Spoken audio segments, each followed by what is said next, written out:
আমরা অনেকে মোরাকাবাই করি। ওই একটা ঘটনা আছে না শিক্ষার জন্য, বাদশাহ এই পিসে হুজুর কাছে মরি দিস, আল্লাহ রবির কাছে হুজুর সবক দিচ্ছে, বাবা মরিদ তো হইছো, তাহলে তোমার এই সবক আদায় করতে হবে। হুজুর কি সবক?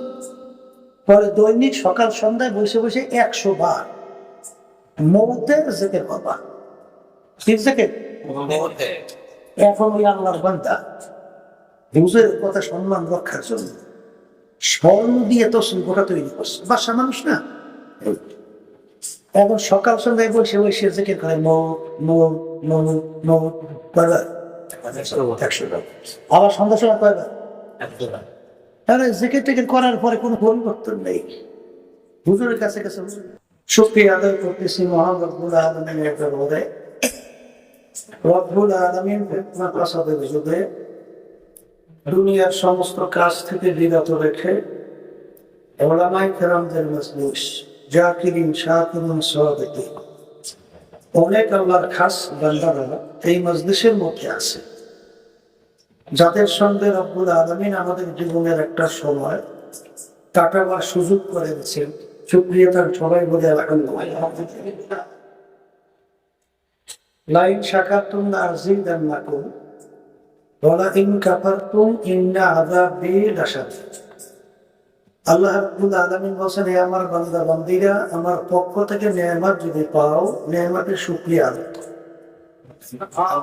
নেয়ামতের শুকরিয়া যদি আদায় করো, তোমাদের পরে নেয়ামত আমি আরো বাড়াই দেব। আর নেয়ামত পাওয়ার পরে শুকরিয়া আদায় না করলে নেয়ামত তো বাড়ানো হবেই না, বরঞ্চ শক্ত আযাব তোমাদের উপরে চাপাই দেওয়া হবে। অনেকের কানে মাহফিলে দাওয়াত পৌঁছার পরেও অনেকের সুযোগ থাকা সত্ত্বেও মাহফিলে আসে নাই। আবার তালাশ করলে দেখবেন বহু দূর থেকে কষ্ট স্বীকার করে আমার অনেক ভাইরা এই মাহফিলে পাগলের মতো শুনতে চলে আসছে। অজাদা যে যে জিনিস পাওয়ার জন্য চেষ্টা করে ওই জিনিসে পাইয়াও দেয়। আমার আব্বাজান দাদাজান চরমনের জমিনে ঘুমাই আসছে। আমার আব্বাজান বলতেন, দিনে মাহফিলের প্রথম থেকে শেষ পর্যন্ত থেকে বাড়ির বিদায় হয়ে চলে গেলে আমার আমার মধ্যে কমপক্ষে 50 লক্ষ নেকি এরকম জমা হতেই পারে। নিয়ে যাদের শহীদ আল্লাহকে রাজি খুশির উদ্দেশ্যে যারা আসছে, আল্লাহ লক্ষ লক্ষ নেকি আমার নামে দান করবে। এবার আল্লাহ রাব্বুল আলামিন হুকুম, ফাকুনু মাস সালামা, তোমরা সাদিকিন বান্দাদের সঙ্গী হও, তাদের সংস্পর্শে যাও। কে বলছে? আল্লাহ। সাদিকিন বান্দাদের সংস্পর্শে গেলে কি করে? বলে সোহবাতে সালেহ তোরা সালেহ তুনা, সোহবাতে তালেহ তোরা তালেহ। এক জামানা সোহবাতে বা আউলিয়া বেহতারা সবে সালেহ তাআত দিল। সৎসঙ্গে স্বর্গবাস, অসৎ সঙ্গে। এখন এখানে যারা আসছে, এখন কি নেক কাজ করার আগ্রহ না গুনাহ কাজ করার আগ্রহ? কারণ কি? এই মজলিসটা নেক করার আগ্রহ একটা পরিবেশ করা, ঠিক না? শোনেন, কিতাবের ভিতরে আসছে খারাপ চরিত্রের একটা লোকের সঙ্গে দোস্তি বা সম্পর্ক না রেখে গর্তের ভিতর থেকে একটা বিষাক্ত সাপের সঙ্গে তুমি বন্ধুত্ব করো। তাহলে কেন? বিষাক্ত সাপ যদি তোমাকে ধ্বংস করে, তোমার যদি ঈমান থাকে আর তুমি যদি মারা যাও, তাহলে শহীদি দরজা পাইয়া বিনা হিসাবে লেগেছে। আর খারাপ চরিত্রের কোন বন্ধু যদি তোমাকে সবল দেয়, তাহলে তোমার ঈমানকে ধ্বংস করবে। আর ঈমান যদি একবার ধ্বংস হয়, চিরতরে জাহান্নামে হয়ে যাওয়া। এই জন্য গর্তের ভিতরে বিষয়টা সাপের সঙ্গে বন্ধুত্ব করা অনেক ভালো।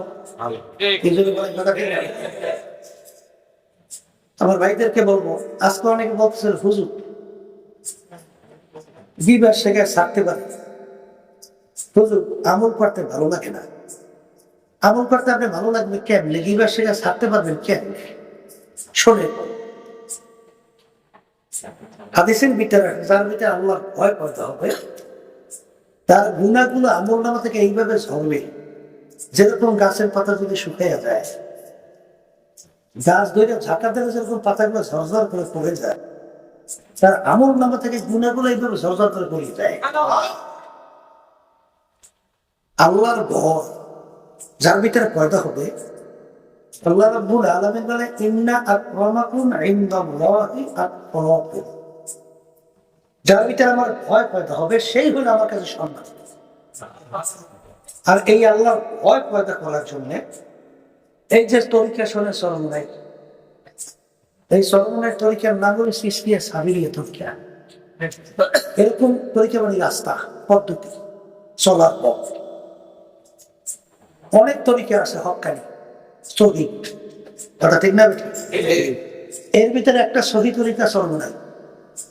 আলহামদুলিল্লাহ, এই চরমনের তরিকার ভিতরে আপনার ভিতরে আল্লাহ ভয় পয়দা হওয়ার জন্য এবং আমলের ভিতরে মজা আসার জন্য, আমলের ভিতরে আগ্রহ বাড়ানোর জন্য, ভালো আমল, এই তরিকার 5 অংশ আল্লাহর কুতুবে আপনার আমার জন্য রেখে গেছে।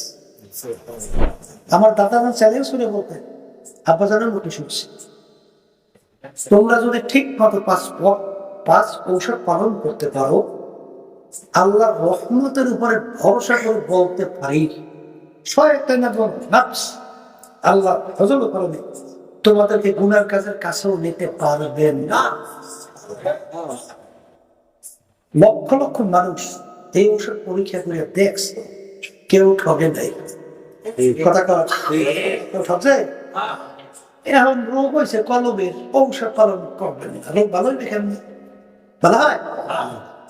আল্লাহ রাসূল সাল্লাল্লাহু আলাইহি ওয়াসাল্লাম বলেন লিকুল্লি শাইইন সাকাওয়া ফাসাকালাতুল কুলুবি যিকরুল্লাহ। প্রত্যেকটা জিনিস ময়লা হয়ে গেলে পরিষ্কার করার যন্ত্র হাতিয়ার আছে না নাই? জামার ভিতরে ময়লা পড়ছে, সাবান মালে পরিষ্কার হয়, রডের ভিতরে জং পড়ছে, রেত মালে পরিষ্কার হয়। আল্লাহ রাসূল সাল্লাল্লাহু আলাইহি ওয়াসাল্লাম বলেন গুনার কারণে তোমাদের কলবের ভিতরে জং পড়ছে, ময়লা পড়ছে, কালো কালো দাগ পড়ছে।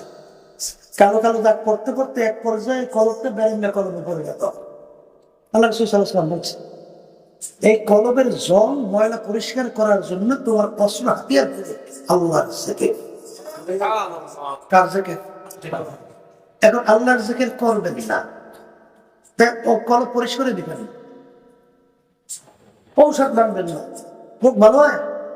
এই কথা কয় না, ভালো হয়, রোগ ভালো হয় না। খালি দোয়া চাই, হুজুর একটু দোয়া করে তো ঠিক মতো আমল করতে পারি, আলহামদুলিল্লাহ, দোয়া তো করি। একটা কথা আছে, এক আল্লাহ নবীর কাছে এক আল্লাহর বান্দা যাই বলে হুজুর আমার জন্য একটু দোয়া করে, আমার জন্য একটা ছেলে সন্তান হয়। কি হয়? হুজুর তো মন মতো দোয়া করছে আসলে, যে আল্লাহ ওর এত আশা, তুমি ওর একটা ছেলে দেবো। বছর ঘুরিয়ে গেছে, ছেলে সন্তানের কোনো খবর নাই।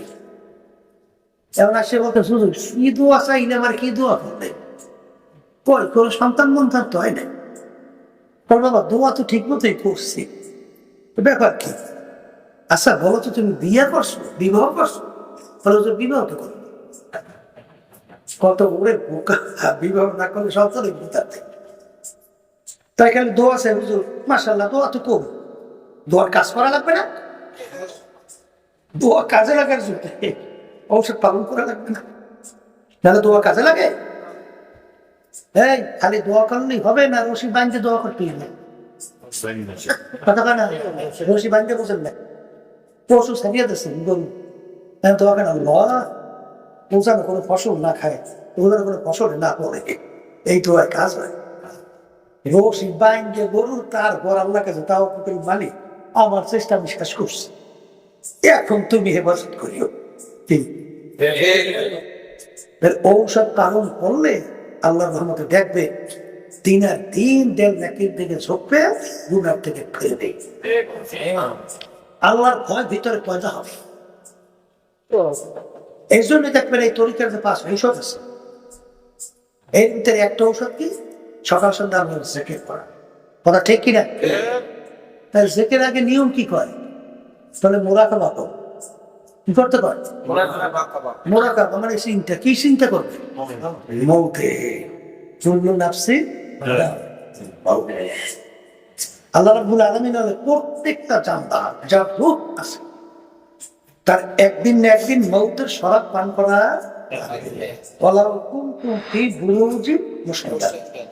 কেউ যদি শক্ত পাথরে পাহাড় কাইটাও লুকায়, মালাকুল মৌত সময় মতো হাজির। এই কথা ঠিক না? ঠিক। এই মোরাকাবা করলেই দেখবে আবার দেহ একটু নরম হইবে। কি হইবে? শোনেন, আমরা অনেকে মোরাকাবা করি ওই একটা ঘটনা আছে না শিক্ষার জন্য। বাদশাহ এই পিসের হুজুরের কাছে বলি দিস, আল্লাহ রবির কাছে হুজুর সবক দিস, বাবা মরিদ তো হইস, তাহলে তোমার এই সবক আদায় করতে হবে। কি সবক? পরে দৈনিক সকাল সন্ধ্যায় বসে বসে 100 বার মৌতের জিকির করবা। কি জিকির? এখন ওই আল্লাহর বান্দা হুজুরের কথা সম্মান রক্ষার জন্য স্বর্ণ দিয়ে তো শিল্পটা তৈরি করছে। বাসা মানুষ না, এখন সকাল সন্ধ্যায় বসে বসে জিকির করে কয়বার? 100 বার। আবার সন্ধ্যা সময় কয়বার? তাহলে জিকির টিকির করার পরে কোনো পরিবর্তন নেই। হুজুরের কাছে কাছে হুজুর মৃত্যু হইলা সবক তো দিলে আদায় করে, কিন্তু পরিবর্তন তো নেই। তাহলে বাবা কে তোমাকে সবক দিছে আদায় করো না? তাহলে হুজুর করে কিভাবে আদায় করো? করে হুজুর আপনার কথা সম্মানার্থে আমি স্বর্ণ দিয়ে যাচ্ছি গোটা তৈরি করিয়া সকাল সন্ধ্যায় বসে বসিয়া 100 বার মৌ জানাই। হুজুর বলতেছেন রাজা, তোমাকে আমি যেইভাবে মৌতের জিকির করতে বলছি সরল ওইভাবে হয় না। তাহলে হুজুর তাহলে কিভাবে বলছে? তাহলে আমি একবার যাই তোমাকে হাতে হাতে শিক্ষা দিয়ে আসবো। বাদশা তো রাজ সিংহাসনে বসা, হুজুর বয়স আইসে বলতেছেন বাবা ওইটা কি যেখানে বসে আসো? বলে হুজুর একটা রাজ সিংহাসন। বাবা ওখানে আমাকে একটু বসতে দেওয়া যায়? বলে হুজুর এখানে নিয়ম হয়েছে বাদশা ছাড়া কেউ বসতে পারে, যে বসবে সেই বাদশা। বাবা আমাকে একটু বসতে দেওয়া যায় না? বলে হুজুর আপনি তো আমার পীর, আর আপনার ভিতরে লোক টোক বাসাই নাই, তা আপনাকে বসতে দেওয়া যাইতে পারে, কথা আমার একটু বসতে দেওয়া। তা হুজুরকে বসতে দেশ দেওয়ার পরে এখন হুজুর বলছে বাবা এখন কি আমি বাদশাহ? বলে হুজুর এখন আপনি বাদশাহ। বলে এখন আমি যা হুকুম করি তাই হয়? বলে তাই হয়। বলে আচ্ছা এইটা বললি জল্লাদ ডাকবে, জল্লাদ এদিকে আসো। জল্লাদ হুকুম যেরকম হাজির। হুজুর বলতেছে জল্লাদকে বাদশাহ ইঙ্গিত করে বল তাকে বাঁধবো।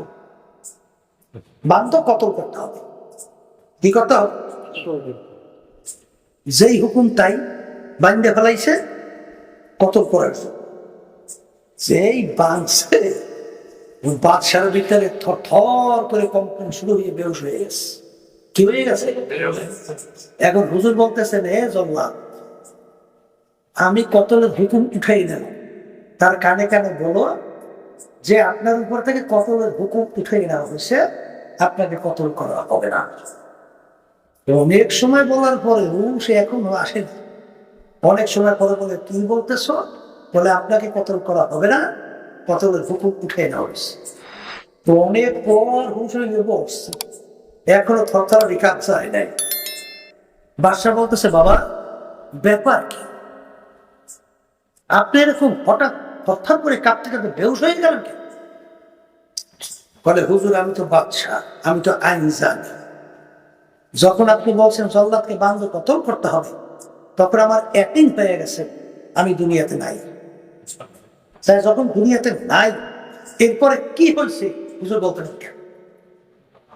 তারপর হুজুর বলতেছেন বাজার তোমাকে যে আমি দৈনিক 100 বার মৌতের জিকির করতে বলছি, এই 100 বারে সবে মাত্র একবার হয়েছে। এইভাবে মৌতের স্মরণ করতে বলছি, খালি বসে বসে মৌত মৌত মৌত, এতে তেল নরম হয় না। কারণ আল্লাহ রাসূল সাল্লাল্লাহু আলাইহি ওয়াসাল্লাম বলে আলী মৃত্যুকে কত দূরে মনে করি। আল্লাহ রাসূল সাল্লাল্লাহু আলাইহি ওয়াসাল্লাম যখন নামাজের জন্য ওযু করতে যায় তখন খেয়াল করি এই মনে আমার শেষ জীবনের ওযু, সামনে রক্তের জন্য সুযোগ আর নাও পাইতে পারে, এইভাবে মনে করি। আল্লাহ রাসূল সাল্লাল্লাহু আলাইহি ওয়াসাল্লাম বলেন, আলী তুমি তো ভুল করছো, ওয়ালি মৌত তো এত দূরে না, এক নামাজ থেকে অন্য নামাজ আসতে মাঝখানে অনেক সময়ের ব্যবধান।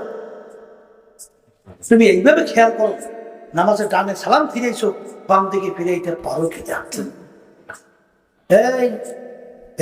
ইরানের প্রেসিডেন্ট ইব্রাহিম রাইসি হেলিকপ্টার উঠছে, কিছুক্ষণের মধ্যে যে আর যাইতে পারবে না ফেরত, বুঝছিল। আজকে ঐতিহাসিক গাড়িতে তখন বলতেছিল যে এই পাশেই ট্রেনে নতুন বধূ, নতুন বৌনিয়া জামাই সহ গাড়িতে যাইতেছে, ট্রেনে এসে চাপা দিয়ে ফেলে 14 জন না কয়েকজন বেঞ্চ। সেদিনকে এইসব আলোচনা করতে হয়, গাম খান ব্রিজ চালু হয়ে সেখানে মাইয়ে করে লইয়া সব যাইতে আছে, বাপ মা আইসে ট্রেনাকে চাপা দিচ্ছে, প্রায় সেখানে 8 জন না 7 জন শেষ, না 13-14 জন মুহূর্তের মধ্যে শেষ। রওনা করছে, দেখি রাস্তার ভিতরে ভিড়, কি হয়েছে? সামনে অ্যাক্সিডেন্ট করছে। এরপরে কিছুক্ষণ পর আমরা রওনা করে দেখি যে ওই যেই গাড়ির ভিতরে লোকজন ছিল, ওই যে টমটম নাকি কয়টা না, ওই বেকারি গাড়ি কোন সময় একেবারে মিশিয়া বাড়ি করতে পারে না, কাটতে কেটে বাড়ি করা হয়েছে। কে কখন কোন সময় কিভাবে রওনা করবে কারো জানা আছে? এই যে বরগুনাগামী ঢাকা থেকে লঞ্চ আসছিল সদরঘাট থেকে, নদীর ভিতরে আগুন ধরে গেছে। এখন ছেলে বাপের কাছে মোবাইল করে, আব্বা দেখা হবে কিয়ামতের ময়দান, পুড়ে ছাই হয়ে গেছে। আর দেখা হয়েছে? আসলে আমরা মৌতের কথা ভুলে যাওয়ার কারণেই যত আমাদের থেকে অন্যায়, যত অবিচার, যত জুলুম, যত নির্যাতন আমাদের থেকে প্রকাশ করতেছে। জনগণের কথা ঠিক কিনা? আমার ভাইদেরকে বলবো, পর্দালে মা বোনদেরকে বলবো, কি মনে করছেন মরণ কি লাগবে? হাঁটু আসতে পারো লাগবে, লাগবে। আচ্ছা, তাহলে মরণের পর আরেকটা জিন্দেগি আছে না? নাই। এমন কোন জাতি দুনিয়াতে আছে যে জাতি পরকাল বিশ্বাস করে না? সব জাতি তো পরকাল বিশ্বাস করে। হিন্দুরা করে না, তাহলে পূজা আশ্রা করে কেন? খ্রিস্টানরা করে না, তাহলে পূজা আশ্রা ওদের ধর্মীয় নিয়ম পালন করে কেন? হ্যাঁ, ইহুদিরা করে না, তাহলে ওদের ধর্মীয় নিয়ম মানে কেন? এরকম যত জাতি বিচারণ করে দুনিয়া সব তো পরকাল বিশ্বাস। আমরা মুসলমান, আমরা পরকাল বিশ্বাস করি না? তাই পরকাল যদি বিশ্বাস করি, আর দুনিয়া মাসরা তুমি আখেরা, এই দুনিয়াটাই হলো ওই যে পরকাল আখেরা, যার সম্ভব সম্পদ কামাই করার জায়গা হলো দুনিয়া। কোথায়? কোথায়? এই দুনিয়ায় থাকা অবস্থায় একবার আল্লাহকে আল্লাহ বলে ডাক দেবে, আমল নামার সঙ্গে সঙ্গে নেকি জমা হবে কি হবে না? আর দুনিয়া থেকে বিদায় নিয়ে কবরে যাওয়ার পরে শত শত বছর আল্লাহকে যদি ডাকেন, কয়েকটা নাকি আমল নামা জমা হয়? আবার কম একটাও হবে? যদি নাই হয়, আমার বাজানদেরকে বলবো, মৌত কিন্তু কোনো সময় নির্ধারণ নাই, তারিখ নির্ধারণ নাই, কিন্তু একবার যদি কেউ দুনিয়া থেকে বিদায় নিয়ে কবরে রওনা করে, দ্বিতীয়বার ফেরত আসা যায় না। এই জন্য বলকের বাদশাহ ইব্রাহিম বিন আদহাম রহমাতুল্লাহি আলাইহি এক রাস্তার প্রতি মুসাফির বাদশার সামনে যে সালাম দিয়েছে, আসসালামু আলাইকুম রাহমাতুল্লাহ, বাদশা সালামের জবাব দিচ্ছে। সালামের জবাবের পরে এখন মুসাফির বলতেছে, বাদশা আপনার এই মুসাফির আমি একটু থাকতে চাই। বাদশা বলতে গেলে মাথা রক্ত পায়ে উঠে গেছে। তুই কি বললি? এইটা আমার রাজ সিংহাসন, তুই এইটাকে মুসাফির খানা বানাইছ? তুই তো আমার ইজ্জত মারছ। নষ্ট কর। তখন মুসাফির বলতেছে, বাদশাহ ভুল হইলে মাপ চাই। মুসাফির খানার পরিচয় কি? আর এইটা বলে স্থায়ী বাড়ি আপনার রাশিকে আসো, এইটার পরিচয় কি? পরে বাড়ির দরজায় ঘর দেখছো না? দেখছি। ওইটা হলো মুসাফির খানা। কিন্তু ওইটার পরিচয়। পরে রাস্তায় পথিক চলতেছে, এই সন্ধ্যা হয়ে গেছে, রাত্র হয়ে গেছে, অস্থায়ী ভাবে রাত্রে যাপন করছে। আবার পরদিন ভোরে উঠে তার গন্তব্যের দিকে চলে গেছে। অস্থায়ী ভাবে আসে আর চায়, একে বলে কি? আর ওজন স্থায়ী বাড়ি, ফলে যেখানে সব সময়ের জন্য মানুষ বসবাস করে, সব সময়ের জন্য মানুষ বসবাস। তখন মুসাফির বলে, হুজুর পরিচয় পাইছে। তাহলে আপনি মনে হয় দুনিয়া সৃষ্টির পর থেকেই এই বাড়িতেই আছে।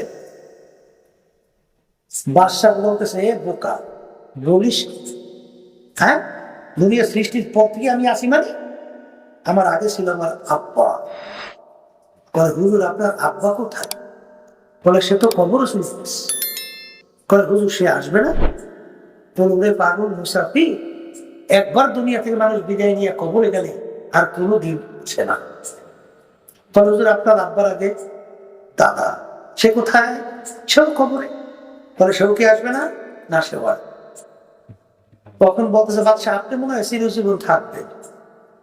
বলে, না রে পাগল,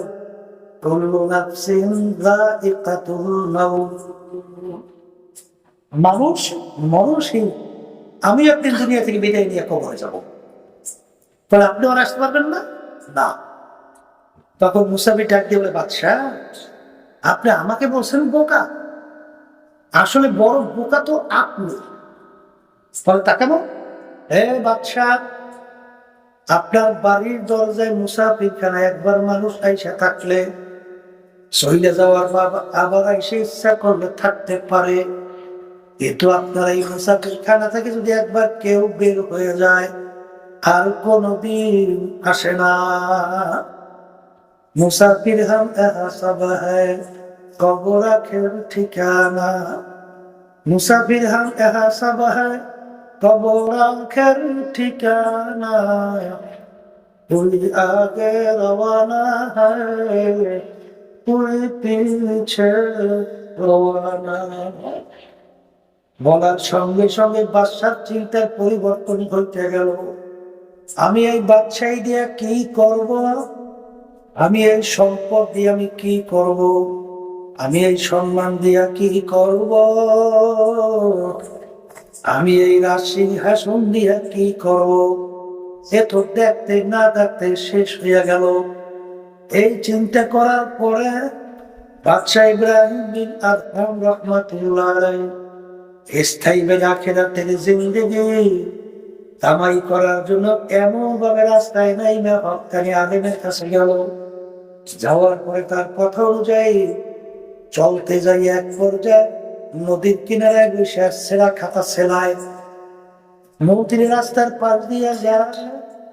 মন্ত্রী ডাক দিয়া বলে, বাদশাহ রে, বাদশাহ এই সাইডা তুমি কি পাইলা? তখন বাদশাহ ডাক দিয়ে বলে, মন্ত্রী এমন সম্পদ আমি পাইছি, দুনিয়ার কোনো বাদশাহ যদি জানতো, সমস্ত শক্তি ব্যয় কইরা আমার এই সম্পদ ছিনাইয়া নেওয়ার চেষ্টা করত। এই সম্পদ আপনি পাইলেন, হাতের ভিতরে সুচ উঠাইয়া নদীর ভিতরে ফালাইয়া দেব। ফালাই দিয়া ডাকতে বলে, নদীর মাছ আমার সুচ উঠাইয়া দাও। মাছ মুখের ভিতরে সুচ দিয়া সামনে হাজির। বাদশা ডাক দিয়ে বলে, মন্ত্রী তাকাইয়া দেখো আমি কি সম্পদ পাইছি। আমার বাজানদেরকে বলবো, পর্দারে মা বোনদেরকে বলবো, বাজার মাঝে মাঝে একটু চক্ষু বন্ধ করো, একটু মাঝে মাঝে একটু মোরাকাবা করো।